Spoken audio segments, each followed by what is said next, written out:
Okay, so welcome back to another lecture in the series of sensor arrays and imaging. And the first video of this week, particularly, we started off with the receiver chain, and I've spent some time explaining you about the sampling process and the quantization process.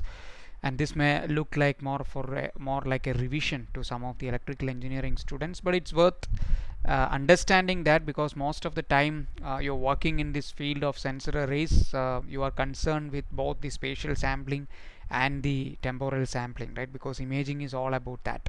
So again, going back to the philosophical side of it, so imaging is nothing but you are putting up the wave, right? Putting out the wave into the space, the 2D space or the 3D space, and then you get the reflections or the transmissions from that space into the electrical world, and then that is again converted or measured in time, right? So basically, you create the waveform in time, you send out to the space, then you receive the waveform again back in time, and then of course to make sense out of that signal, you reconstruct that signal and put out as an image, which is again in the 2D or the 3D space, right? So that's a concept. So from that perspective, it's very important that we have a sound understanding of the sampling process, because that is essential, because the sanity of the data, the goodness of the data depends on that, right? So next time when you are asked to choose an ADC, you should be understanding that the selection of that determines the quality of your data. Okay, so very important.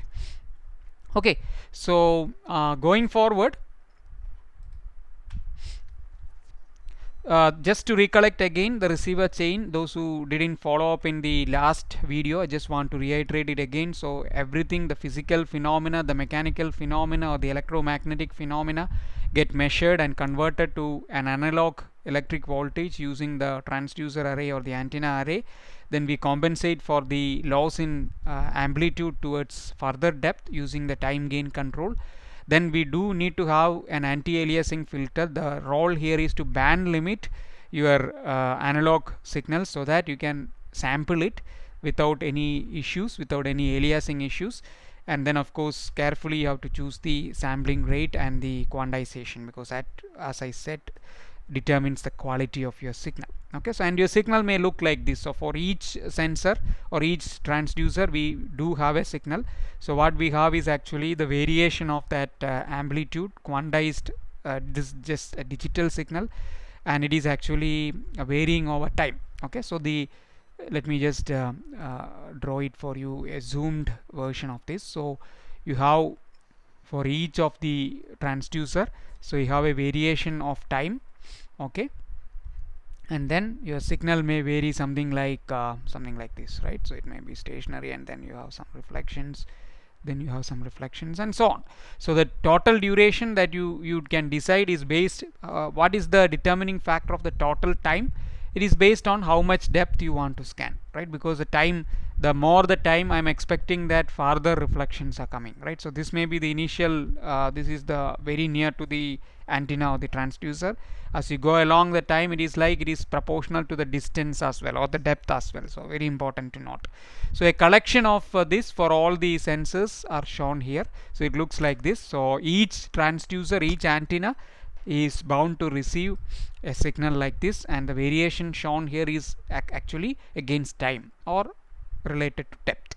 So we want to actually convert this to image, because we are talking about imaging, right? It's not about seeing the signal and making sense out of the signal. No, we want to convert this to image, and that process is what known as receive beamforming.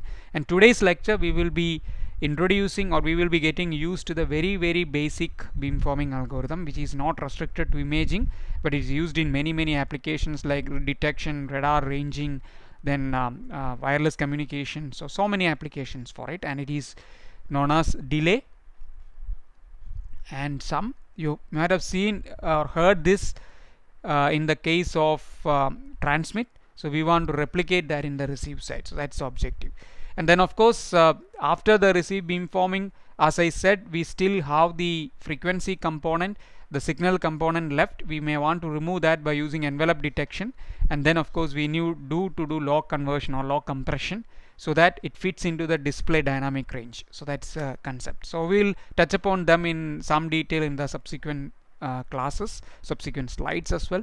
So we'll have some details later. Okay, so now let's focus on the receive beamforming. So the assumption is like I choose an ADC so that I have a good quality digitized signal available, and then I have the digital signal over time for each of the transducers. Now how I will convert that to the space, that's the idea, right? You have a time signal, you want to convert that to space.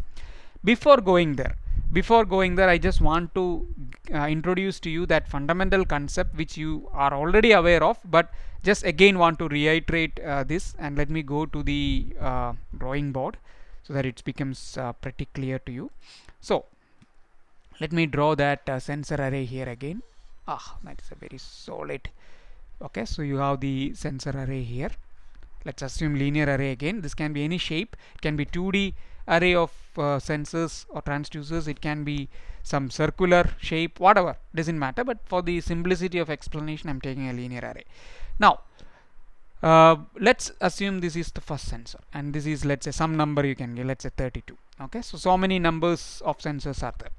Now let's see from purely reception perspective. Okay, so I'm going to receive using this sensor alone, this particular sensor alone. So what is going to observe is not whatever information is directly under it, because we know that the fundamental concept here is wave, and wave is not like going in a straight line, it is going in the 2D or the 3D space, right? So let's say let's assume that there is some directivity for this sensor. Just like the transmit side, the receive also will be the same beam pattern, right? So it will be having some directivity. Let's say this guy, the directivity is something like this. Okay, so this is for the assumption it has a particular beam directivity. So that means, very very important, that means, let me use another color, any point that you take, any cluster of points according to the resolution that you choose, the lateral axial resolution that you choose, any point in this space can give a reflection back, and for this sensor the signal appears to be, if I again go back in the other data that I was telling, it may look like something like this, right? Some signal. So what is essentially happening is there is a 2D space. Okay, so that 2D space, any reflection from the wave will come back to this signal and looks like an intensity, something like this. So this is 2D, but what we have is 1D, right? So there is a 2D to 1D mapping happening for even a single sensor, and you can imagine what for each of the sensors will have a beam pattern like this. So essentially the thing I want to get into, the understanding that you should all have, is the 1D signal that I'm talking about is actually a compressed version of the 2D space in front of it. So I hope I'm making it very clear to you. So basically the understanding that you should get is there is a 2D to 1D mapping which is happening. Okay, so the the understanding is pretty important, because this is slightly different compared to what we generally treat the signal in a typical communication system or a detection system, because here the objective is to map the 2D space out, right? To image the 2D or the 3D space rather out. So always we have to understand that our transducer or the sensor is not sort of extremely directive, like it only sees a straight line or it sees only a plane. It's not like that. It's some region, wherever in that region some phenomena happens, some reflection scattering happens, or even transmission in the case of a transmit tomographic sort of setup, we are going to receive it. So it need not be straight down the throat, right? So that's an important aspect. So always think that the 1D signal over time that we have for each of the transducer is rather a compressed 2D space or 3D space in front of us. And fortunately in most of the transducers, when we do 2D imaging, the elevation focus is very very pakka. So there is no need to worry much about the 3D space rather, but the 2D space, something like this which is shown, is what we should be worried about. So that's very important. So how to overcome this, or how to utilize this particular phenomena? So it's a blessing as well as it's a problem. So blessing is like that is good, we have so many information about it. Then if I have another sensor also, I may be able to separate them out, right? I mean separate the locations out. So that's what we are going to talk about, and that's what the heart of beamforming is all about. Okay, so let's spend some time in understanding the beamforming aspect. So the very fundamental step in beamforming is, so I will not use the slide for the moment. I will explain it using the drawing approach, and then we will go back and revisit the slide so that it becomes pretty clear, pretty evident to you what I'm talking about. Okay, so the major step, the first step in any imaging based beamforming approach or beamforming for imaging is to define the image grid. Okay, so you define an image grid, for example. Okay, so some number of pixels that you have. Okay, so you will have the number of columns in this direction, number of rows in this direction, and typically you will have the sensor dimension as the number of, or maybe let me draw it in a bigger picture. Okay, so here is the picture I just redrawn in a slightly bigger way for our easy understanding. So this is the concept. So now you define the number of rows and columns. Okay, so you have a, let's say, NR by NC grids that you want to, or pixels you want to create image, and then these are, as I said, typically you can go beyond this, but generally the concept followed in imaging to start with is this dimension. The column direction is, this is a row direction and this is a column direction. So the column direction is determined by the number of sensors. So typically I'll take an example. Let's say in the case of an ultrasound system, you may have a probe which is something like, let's say the total distance is something like 3.8 centimeter, just taking an example. Okay, and then what is, let's say this number of transducers is something like 128. I'm taking a realistic example. One probe that we have in IIT Palakkad is something like this specification. Okay, so 128 transducers are there, and then 3.8 centimeter is sort of the total aperture of the probe. Okay, so that's the concept. So then typically what we do actually is this distance, the number of columns is actually restricted to a span of 3.8 centimeter, and then of course this distance, the depth, is actually determined by the depth I want to scan. So you priori fix the depth I want to scan. Let's say it's 4 centimeter, for example. So that is already fixed, and then you do transmit. So you send the transmission. It can be focused, or it can be plane wave, it can be synthetic aperture, whatever it is. But then we need to wait for some time, right? The moment you transmit a pulse, right, oh, I didn't explain that concept, right? So any imaging system that you take, the process is something like you transmit a pulse. That pulse can, in the form of an array, it can take the shape of a focus transmission or a plane wave or a synthetic aperture. You can tilt it. So irrespective of that, some way you're sending a pulse. Then what you do is you go to the listening mode. So in the case of a pulse, in the case of sort of a reflection imaging, the same set of antennas or same set of transducers will go to the receiving mode, and then what is happening is you need to wait for some time, right, for the reflections to come. So each time you going to sample, remember the receiver chain, so you're getting the data over time. So you have some data over time, just like for each sensor, right? We have drawn this, for example.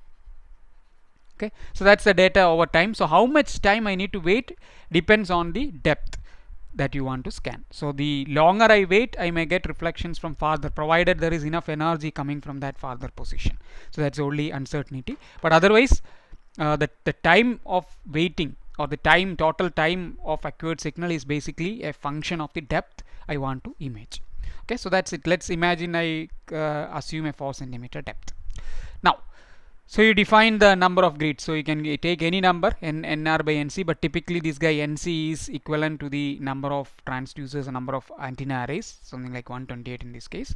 But you need not be restricting to that. You can have any number, but for the sake of easy explanation and easy understanding, it's easier to put as NC equal to the number of transducers. Now let's talk about reconstructing a single pixel anywhere in this particular space. Okay, so this is our imaging space. Of course, I may not be able to reconstruct anything in this region or anything in this region, because that is mostly beyond the aperture of the probe. But we know that this guy has some wider beam, so he may be able to slightly get, but then only that guy has the ability to get data from this side, right? So you may not consider this side at all. You just consider the image reconstruction region as this particular region. Now let's take a single pixel. So anywhere in the space, let me take somewhere here. Okay, so this is a pixel I want to reconstruct. Let's say in the Cartesian coordinate system, okay, let me draw that. So this is your x direction, this is your z direction, the depth direction, and then out of plane is basically your y, the elevational direction. So zx is what I'm concentrated in. So let's say this is pixel at kth location, so kth pixel. So let me call it as xk, zk. So those are the coordinate locations for this particular point. Let me use dot to represent. So this is the pixel I want to reconstruct, and these are the coordinates. Now the sensors will also have some sender, right? And typically what we do is this is considered, this point, the sender one is considered as 0 0, and this particular point, so basically as I said, this is your z direction and this is your x direction.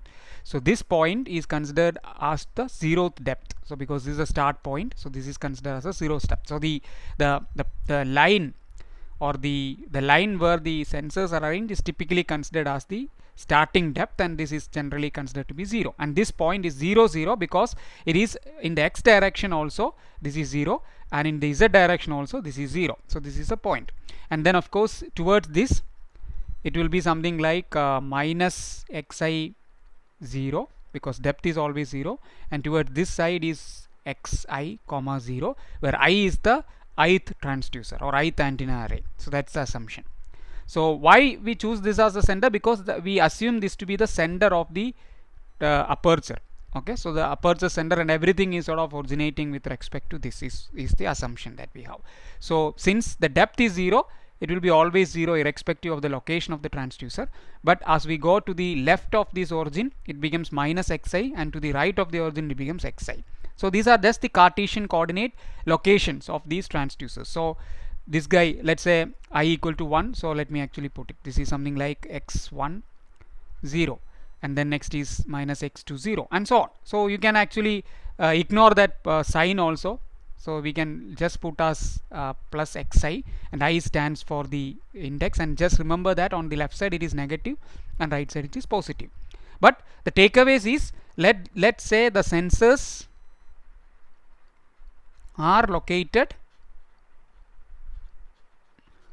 let's make it generic also, instead of this 0 concept let's make it xi comma zi. So these are the locations of the sensors. I stands for ith transducer. Okay, so I hope there is no confusion here. So I is basically the number of the transducer, and Z in anyway it is 0 in the case of linear array, but it is not linear array, some shape is there, it may not be 0. That's why I want to generalize it. So xi zi is the location of your transducer, okay, where I is the number of that transducer. So some values will be there in centimeters or meters or millimeters, whatever number you can put, that number will be there. And at the center it will be 0 0, that is the origin. Okay, that's the concept. Now I want to reconstruct the value. I want to know what value should I put here. So that's the entire process of beamforming. That's what we are going to talk about. Okay, so what you have is this data, this guy, right? This data is available to us. So you have, let's say we will put some general factors in. So you have, let's say n channels, or n transducers. Let's call it as ntr for our number. So you have those many transducers available, and for each transducers I have some data, right? What data I have? It is some depth data I have. So let me actually put that data out. So let's say nd, n depth. So n depth is basically this particular number of samples in this time direction. So this is for one sensor. Then you have ntr sensors. So it will be nd by ntr is your input data. So your input data is of this dimension, and the signal will look like this, and it is varying over time. And from this data I want to map the output, which is actually nr by nc, the number of rows in this grid and number of columns, which is actually this. And in fact in our case I made c is equal to ntr, because I told you that let's actually go with the same number of columns as the number of transducers. So it doesn't matter, we can generalize it. Okay, so let me actually put it slightly over. Then yeah, now let me use a different color. Yeah, how to reconstruct this pixel. Okay, so now let's forget so let's again revisit the imaging process. You're going to send a wave from here. So let's say this is origin. The wave is going to propagate. It is going to hit this point and then it has to come back. So what is the total travel time for the wave to actually go from the sensor to this point and then come back to the origin or come back to the each of these individual sensors? So the general time that you can think of, let's actually concentrate on the receive alone. So that means the wave has reached here. Now the wave will hit this point and then come back to each of these transducers. So what is that time? That is, let's call it as receive time. So let's say T receive. Okay, so before even going to T receive, let's actually take D receive, the distance. So basically the distance between this point xk zk to each of these transducer senders, because that is the distance from the pixel to the distance that the wave has to travel from the pixel to reach each of these receivers. So that's a major thing, right? Okay, so the D receive distance, let's calculate that. So basically, again, just to reiterate, the distance from this particular position to each of the transducer center, that's the receive distance, right? So we all know that it's all based on the Pythagoras theorem. So it's pretty simple. So let's actually do first x, then of course xi. So I put a generic expression so that it's much easier for us, and then of course the z distance, right? Zi. So from the x location to the corresponding sensor x location, and then this. So this is the total distance. And then of course the T receive, the time. We know that if we know the distance and I assume the speed of sound, it is just the division of that. So 1 by c, c is the speed of sound, then the same formula, right? It's just reiterate. So this is the delay, this is the travel time, you can say. The travel time, the time the signal or the wave takes from this point to each of these transducers. You just change the value of xi and then you can get the corresponding receive delay. So let me put it this way, the D receive I, right, and T receive, or you can put D receive I comma k from ith sensor or kth position to ith sensor. So that's the thing. So this is the receive time. Okay, so this is basically the time it takes from here to each of the sensors. Now there is a travel time which is actually from, because the transmit, where is this wave coming from? It has to be transmitted first from the transducer, it has to reach here and then go back, right? We only found the time which it takes to go back to the sensors. Now what is the time? So you need to actually, so there is a transmit time, but the problem here is transmit time depends on the type of transmission. Go back to the previous week. So if it is a plane wave transmission, then we know that every transducer is excited at the same time.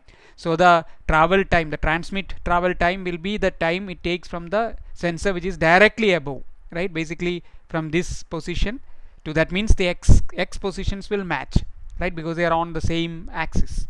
So basically in the case of tree transmit for the plane wave is something like the distance which is actually x will be same, right? There is no x change because the x position will be exactly same as this, because this is the shortest distance. So x will vanish, xk minus xi is same as xk, so it vanishes. So only thing which remains is zk minus zi square, or basically as simple as zk minus zi, and if zi is equal to 0, it just zk, that means the depth, that's all. And then this is not this one, you have to put the 1 by c again here, so that will be a 1 by c. This is distance, so divided by speed you get the transmit time. And then if it is focused, then of course you add a focal delay also, so you have to add that focal delay to the transmit time, whatever this time plus the focal delay you have to add. So the transmit delay is a factor which is dependent on the type of transmission, whether it's synthetic aperture or it's a plane wave or it's focused. Based on that, the transmit delay you have to calculate. Receive delay will remain the same. So the total delay, let me just drag it slightly to the, or maybe I'll just zoom out. Okay, fine, perfect. So the total delay, T total, is basically the T transmit plus T receive. Now this will be a single number, right? So for this pixel I have a single total delay, which is actually the time the wave takes from going here to reach here and then come back to each of this sensor. Now of course let me put it exactly, because this is a variable, it's a factor of I and k, so don't forget that. So now what is going to happen is, for each I, that means each transducer, I have a total delay. So you go back to the sensor data, this data, and then identify this time. So it may come somewhere here, let's say this is the time.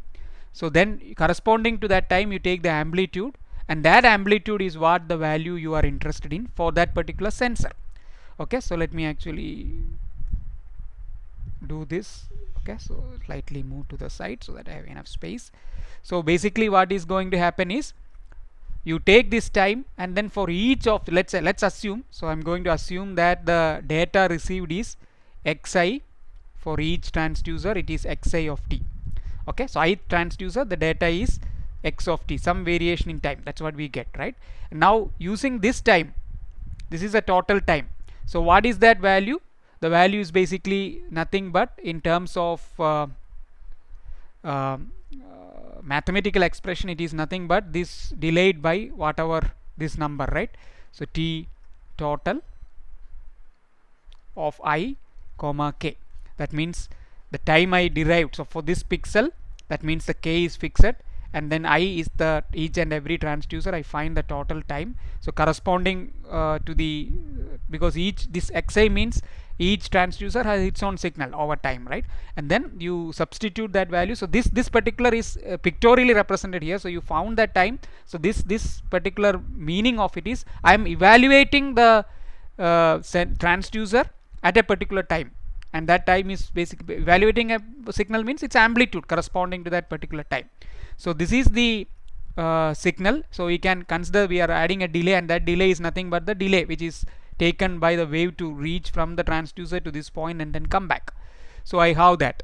So now you see, I means it's a variable, it's a transducer number. So you have data from first transducer, second transducer, third transducer. So literally you can say you have something. If I am going to take only one amplitude, just one amplitude, this means xi of t minus t total, it's like one time index. So I'll just take that amplitude corresponding to that time index. So I have, let's say, 1 by ntr values, right? This ntr is this I. So then what you need to, because I need to put some value in this pixel, because it's only one value. So what we need to do is you add up this value. So that's exactly going to happen. So you vary I is equal to 1 to ntr. So that means the ntr transducers, ntr, let's say 128 transducers, so each of them will have, so you have that number, and then you sum it up. So this is delay, right? You're delaying the signal to find out the value corresponding to this pixel, and then you add it up. So that is why it is known as delay and sum. Now there is much more interesting coming up, so this is not the end of it. So this is what delay and sum is all about. So to find this value, the image value at this particular index, what we need to do is, you need to find the transmit delay, you need to find the receive delay, and then you add it up, the total delay, and then that total delay is the index corresponding to that, the amplitude corresponding to this total delay index is what I am extracting. I have the values for each and every transducer, I sum it up, I get the value to be put at this pixel. So that is why it is known as delay and sum. Now some logical question, okay, very important. And what you need to do is, you need to repeat this process for each and every pixel. So you may consider this pixel. So what we do is, we go in a regular fashion, maybe column. So you consider this column, each pixel I estimate the similar process, and then find that value I need to put using this expression. Now let's again go back to this. So that is how the beamforming is done. So this is why people call it as digital beamforming or software beamforming, because each and every pixel in the grid I am going to redo this step. And one good part is, like, each pixel is independent of the other pixel. So I can simultaneously, if you have a good GPU or if you have good FPGA, I can simultaneously calculate. An interesting part is, this is all fixed, right? Because the moment I choose the pixel, there is nothing data driven in this algorithm. This is geometry, purely geometry, because I already defined the x and y z grid, and then priorly I can calculate the total delay for each and every pixel. The only uncertain may be this transmit delay, which may change based on the type of transmit, but otherwise it's all very simple and straightforward to go about it. Okay, so slightly more interesting aspect. Okay, you may have to, we will discuss this many times in the live session also, so it takes some time for you to understand. But another interesting aspect, let me use a multicolor thing. Okay, so this pixel, let's again go back to this pixel. Of course we need to repeat for each and every pixel in this grid, but let's again go back to this pixel. And because I want to do, I put a gap here, and you might already know, those who know already might think, okay, there is some weight which is going to come here, and let's discuss on that. So this is the pixel I want to reconstruct. Now you can see that any reflection coming from this pixel, the shortest distance is to maybe the straight sensor which is actually lying there. Maybe to this sensor the distance is obviously, the received distance is obviously more, so you can see that the wave will get attenuated more. So shall I give equal weight? So in this formula I am giving equal weight to each and every transducer value. Okay, so that's what happening, right? You identify the total delay to each and every transducer, you extract their amplitude and you sum it up. So the weight given to each and every thing is actually same. But that's not really correct, right? Because you can immediately see that the signal received at this point is having higher strength compared to the signal received at this strength. So we can actually weight these transducers. So I'll add a weight. So let me go back to the black color. So Wi, again it is a factor which is dependent on the K. So you can put even W of I comma K, whichever way you want to, but I just put Wi. So that essentially means that each transducer value, whatever amplitude I got, will be weighted by some the value. So one simple way to go about it is actually, let's put a Gaussian weight. So that means this value will be extremely high, then as we go to the side the values will be reduced to a low. So you change the W, just like the transmit, you might have seen that W, you just weight it according to the distance from that particular point to this. Okay, so this is the scenario where this is a full expression for delay and sum. So we'll go back to the slide and revisit that again. So I have some more interesting fact. I don't want to dump everything in this week. We will again revisit this in a quick short next week, and there I will introduce some interesting concepts to how to select the weight. But at this point, just to reiterate what we are doing, for to reconstruct the image at this pixel, what we want to find out is the transmit plus the receive delay from this pixel, and then to each of the transducers. So you got that value, and then you weight those values and then sum it up. So that is why it is delay which is actually happening here, and sum which is actually happening here. And some people actually call delay and weighted sum to be exactly same, but that weighted is, you can really ignore, and you can just call it as delay and sum.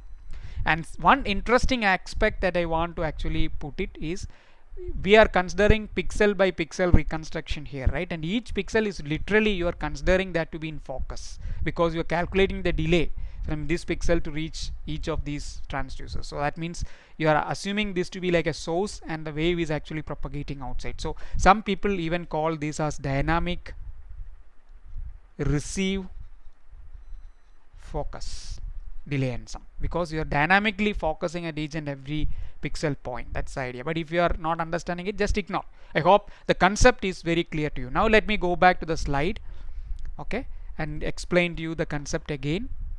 Okay, so this part is well known to you. So this is what exactly we did. We want to reconstruct a pixel xk zk, and this is array. So what we need to do is, we know that the time taken by this wave to reach this point, it will be faster. That's why this guy is arriving faster compared to other things, because the time distance is more, so it takes more time to come. So we need to adjust this delay so that they align. That's what exactly we are doing. And basically this delay can be calculated exactly same as we derived. So tau c is basically the transmit delay or the focal or whatever delay, and this is the receive delay. And then you reverse it, everything get aligned, something like this. Okay, and then you add it up. So that's what beamforming does. You add it up, you get a very high energy signal, and this is the formula, the final formula, right? We already, so NC is the NTR in our derivation. So number of transducers, the weight for each and every transducer corresponding to the pixel will change. SI is nothing but the delay signal which we derived. So I hope it's pretty clear to this, and you repeat for each and every pixel, and finally you may end up in getting an image like this. Of course there are some minor stuff which is actually pending, which is extremely important to understand. So we will discuss that in the slide. One simple case is, here I'm having a signal, but I'm not interested in this local phase change. I'm more interested in something like the intensity value. So let's say I put an envelope detection like this, and then they take this maximum value, and that value is what put in each and every pixel. So that is what the envelope detection and the log, of course you need to do a log compression also, as we discussed many times, to recreate the image. So I have a very beautiful diagram which is explained here, so this I will take for reference. Same thing, nothing new here, same thing pictorially represented. So we have the raw data, so the data over time. So here this direction is the time or equivalent of depth, which we already know by now, and then this is the number, the sensor number, the NTR, right? So number of sensors, that's what we have it here. And then out of that, for you define an image grid. So this is the image grid, and I'm going to show you one column at a time, so number of pixels along this column. So each pixel we use the formulation that we derived and find out the corresponding signal from each and every transducer, and that this is for a particular transducer. Okay, so this particular column, one column corresponds to one transducer. So second column corresponds to the signal from the next transducer. The third column corresponds to the signal from the third transducer. So earlier we only derived for a pixel. What we are showing it over here is the entire bank of pixels which is along this column. So if I do that calculation and extract that signal out, I get this first line for the first transducer, second line for the second transducer. Similarly, next column you get for the 128 transducers. So let me just explain it in a slightly more detailed manner. So in this case, what again, this is basically again the column direction, or rows, you can say n rows, which is corresponding to each and every pixel. Okay, so that's this direction. This is basically the NTR, the number of transducers. So this is for the first column, so first column, which is corresponding to this blue line. So that's what this is for the second column, and you repeat it all the way up to the nth column. Okay, so basically for each column, so that is n row numbers, you have n TR transducers, so that's what you have here. So this is what it is, and then you have NC columns, that is this direction that you have, NC columns, right? So that's the idea. And then of course beamforming, the final step is, so you delay compensated, or you extracted the pixel the corresponding delays, and you extracted the amplitude from each and every transducer. That is what you have. And let me actually reiterate the number. So finally you have is basically NR comma NTR comma NC, right? So that's what we have. And then the image is something like NR by NC, so you have to sum them up, collapsing this dimension. So that's what exactly you're going to do. So that's what we call, I didn't officially name that weight. Weight is something known as apodization. We discussed that briefly in the transmit part. So basically you sum these signals, so that you weight, just like we discussed in the previous slide.